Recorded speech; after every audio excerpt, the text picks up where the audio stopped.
When I moved in, I did want solar instantly, because I just always believe that producing your own solar from the environment always helps. My current gas and electric bills are very high.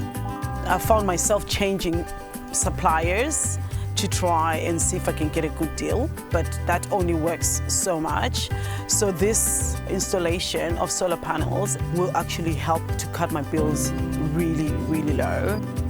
There's so many solar retailers out there, and you don't know who you're going to find. Solar Victoria gives you the website and where to go to give you at least peace of mind. I'm actually happy about the savings that I'm going to incur from putting in solar panels, and hopefully go to Bali.